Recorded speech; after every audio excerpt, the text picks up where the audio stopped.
هنعمل مع بعض البيتي فور وندخل في مكوناتنا على طول واقول لكم التركايه اللي هنعمل بيها البيتي فور. اول حاجه معايا هنا دول 3 كوبايات زبده. تمام، هبدا الاول انزلهم في العجان كده. تمام، انا حطيت 2.5 كوبايه زبده معاهم نص كوبايه سمنه بلدي. سمنه بلدي، احنا كده كده بنشتري البيتي فور من بره بنحس فيه طعم السمنه البلدي وبيبقى طعمه حلو، فعشان كده انا حطيت سمنه بلدي. ما ينفعش يتعمل كله بسمنه بلدي لانه هيبقى تقيل، فانا حطيت نص كوبايه بس سمنه بلدي. ابدا انزل معاها السكر، والسكر احنا قلنا الزبده 2.5 زبده ونص سمنه بلدي، يعني كل المعيار اللي انا عايزاه 3 كوبايات. الكوبايه اللي هتعايري بيها السكر هتعايري بيها الزبده هتعايري بيها الدقيق. السكر كوبايه ونص يبقى 3 زبده، كوبايه ونص سكر، 6 دقيق، 3 بيض. البيض بيض صفار. تمام، هحط كمان ظرف فانيليا. في ناس ممكن تحط بيكنج باودر بس شعره بسيطه، لو عايزه البيتيفوريه تكون يعني فرشه شويه هتحطي بيكنج باودر، بس انا مش هحط. هنقلب بس شويه علشان السكر ما ينطورش العجان. لو مش متوفر عندي العجان هعمله بايدي، هدعك بايدي، هعمل بالمضرب الكهربائي العادي، يعني كل حاجه متاحه وسهله بالنسبه لنا. احنا كده نزلنا الفانيليا مع الزبده والسكر. انا كل شويه هبطل شويه والم كل المكونات اللي موجوده في الجنب لان لسه في سكر اهو. تمام كده انا ماشيه معاكم خطوه خطوه.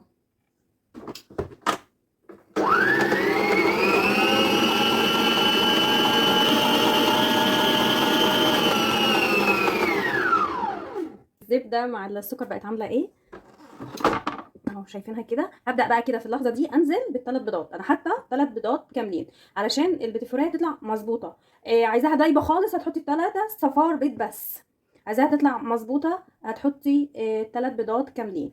انا كده معايا 3 بيضات كاملين اهم، هبدا انزلهم كده واكمل. طبعا احنا حطينا الفانيليا، هعملهم كده وابدا اضرب تاني ونكمل تاني. انا كده خلاص هبدا بقى انزل الدقيق. معانا دي 6 كوبايات.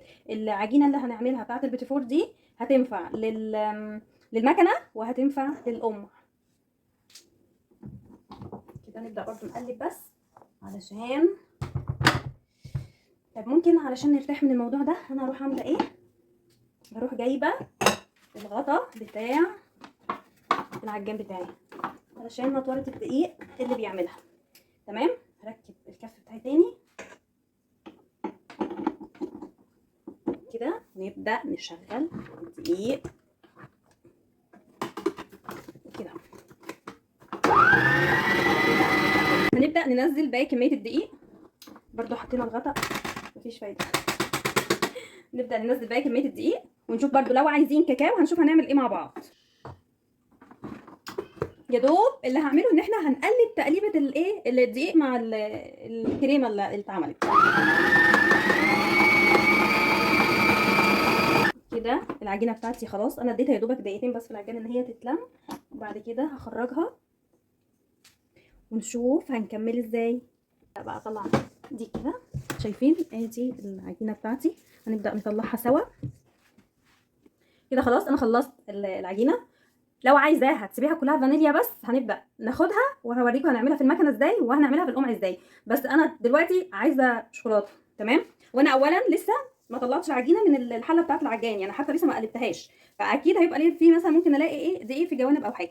اول حاجه هاخد نص العجينه لان انا عايزه شوكولاته، فهاخد نص العجينه هنا عشان احط عليها كاكاو كده. ادي النص الابيض. تمام اهو هركنه كده، وادي اللي انا عايزه اعمله شوكولاته. طيب هحط عليه كاكاو.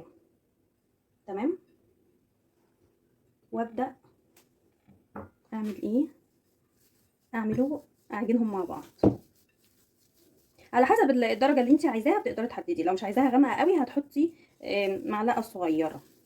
تمام، حاسه ان اللون لسه فاتح شويه فهديها ايه كاكاو كمان. كاكاو يكون منخول عشان ما يعملش اي تكتلات فيها، ما يسيبش حته تلاقيها فيها كميه كاكاو كبيره كده يا حبايبي. ادي اللون اهو. طبعا انا كده بدور بس لا يكون في اي حاجه لسه كاكاو مش ظاهره، ما اتقلبتش، كله تمام. العجينه معايا حلوه، بصوا طريه خالص ازاي، متقلقوش منها، هتنفع المكنه وهتنفع القمع. انا جبت اول حاجه القمع اهو، وهستخدم الرسمه دي هي رقمها 6B اهي. رقمها اهو تمام. هنبدا بقى نجيب القمع بتاعنا اهو، وهبدا احط كده كده تمام، وهنجيب المقص نقص بقى ايه من هنا تمام كده اهي. هبدا بقى اعبي الكيس بالعجينه بتاعتي البيضه. ده الكيس التقيل يا جماعه عشان تقدروا تستخدموه مره واثنين وثلاثه. الكيس الخفيف هيبقى هي مره ومش هيستحمل العجينه كمان وهيبوظ. العجينه بتاعتي في الكيس اهو، وهنبدا بقى امسك من هنا كده اهو، اسيب لنفسي فراغ عشان ما اضغطش الكميه دي كلها وما يبقاش مجهود عليا، وهبدا انزل كده على حسب الحجم اللي انت عايزاه. كده حجمها كويس قوي اهي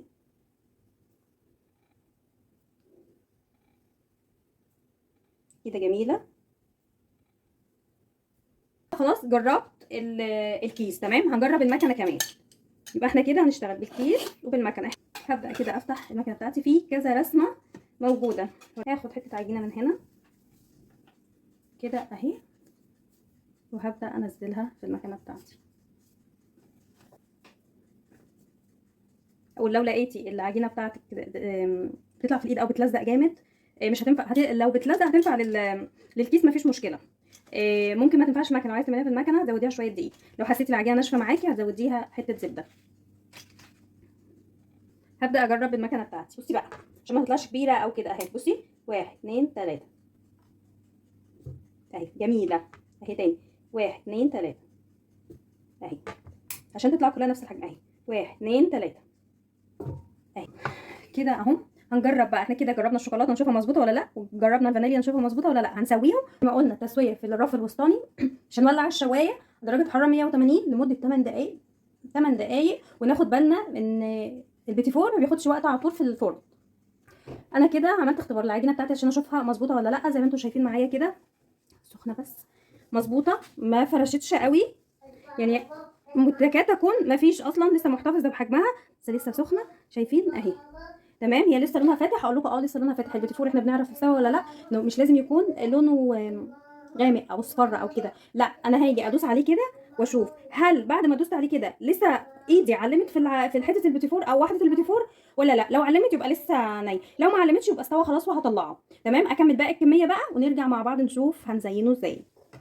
عملنا مع بعض ده اللي بالمكنه اهو. عملنا كذا شكل اهو واهو اهو كده 3 اشكال بتوع المكنه، وكده شكل المكنه صغيره وجميله وحلوه جدا في التسويه. طبعا انا هوريكم في التسويه عامله ايه. وده بالقمع اهو. هي دي بس اللي طلعت اخر حاجه كانت في القمع فطلعت في الكبيره يعني. يبقى دي كده شكل القمع وادي كده شكل المكنه. كده يا حبايبي زي ما انتم شايفين احنا طلعنا البيتي فور. شايفين اهي البيتي فور عامله ازاي جميله. درجه التسويه بتاعتها اهي حلوه قوي. ادي كمان الشوكولاته اهي تمام اهي. نبدا بقى اقول لكم المكونات اللي احنا هنزين بيها. ده جوز الهند، ومعايا شوكولاته بني انا سيحتها، ومعايا شوكولاته بيضاء، معايا مربى، معايا لوز مطحون، معايا شوكولاته فرماسيل بني، معايا فستق، معايا شوكولاته فرماسيل الوان. اي حاجه انت عايزه تشكلي بيها تزيني بيها اللي انت عايزه تعمليه اعمليه. مفيش قواعد معينه لموضوع التزيين. كل اللي انت عايزاه اعمليه، كل اللي ولادك بيحبوه اعمليه باي طريقه هم بيحبوها. دي اختياري عامه. يعني مثلا احنا عملنا اهو، حطينا شوكولاته في النص ونزلناها غطسناها في الشوكولاته، وهطلعها بعد كده احطها في الفستق. احنا قلنا مفيش معايير للتزيين اهي كده. ادي واحده اهي عملتها. هاخد واحده مثلا، يعني انا عامله هنا بفورماسيل وهنا بجوز الهند ومن جوه شوكولاته بيضه اهي. ادي شوكولاته بيضه اهي كده تمام. هحط كمان في شوكولاته بيضه، واطلع منها مثلا على هنا اي حاجه انت بتحبيها ولادك بيحبوها انت عارفاها، اي حاجه هتعجبك. ابتكري وابدعي واعملي كل اللي انت عايزاه. حاجه كمان انا يعني لسه ما قلتلكوش عليها. انا المفروض هنا افرش ورق زبده، لان في حاجات شوكولاته كده زي ما انتم شايفين، فلو سبتها هتلزق في السرفيس اللي انا حاطه فيه. فانا حاطه ورقه زبده، حاطه المفروض احط ورقه زبده، فانا مش عندي ورقه زبده متاح. مفيش اي مشكله. انا عملت ايه؟ جبت الكيس من بتاع الثلاجه وحطيته، قصيته وحطيته هنا، بحيث ان انا لما اجي اشيل البيتي فور بعد كده ما الاقوش لازق في السرفيس اللي هو محطوط فيه. في كمان فكره من ضمن الافكار اللي احنا بنزين بيها في بقى ده، هقول لكم تعملوه ازاي. ان احنا نغطسها كلها في الشوكولاته. الاول مثلا هحشي فراوله تمام اهي كده، وبعدين هروح حاطاها في الشوكولاته كده تمام اهي، ومعايا شوكه ومعلقه. هقلب كده كده اتاكدت ان هي ايه كلها دخل فيها الشوكولاته، او جت فيها الشوكولاته كلها، او اتغطت كلها بالشوكولاته اهي كده. هنزل الزياده اهي بشوكه وهمسح كده. وانا برده هنا على السيرفيس دوت برده حاطه كيس لو ما فيش ورق زبده احنا كده خلاص خلصنا البيتي فور زي ما انتم شايفين، عملناه بطريقه حلوه جدا، شكلناه وزيناه بكذا شكل، قدامك كذا شكل تقدري تختاري منهم، تقدري تبدعي وتفكري وتعملي وتبتكري زي ما انت عايزه. ده رابع وصفه من وصفات العيد عملناها مع بعض. يعني شايفين ادي واحده عملناها، دي نوع، وده طريقه تزيين مختلفه، ودي طريقه كمان مختلفه. طرق كتير موجوده قدامك ممكن تختاري منها. في نهاية حلقتنا هقول ما تنسونيش في اللايك والشير والسبسكرايب، واحلى كومنت من احلى متابعين.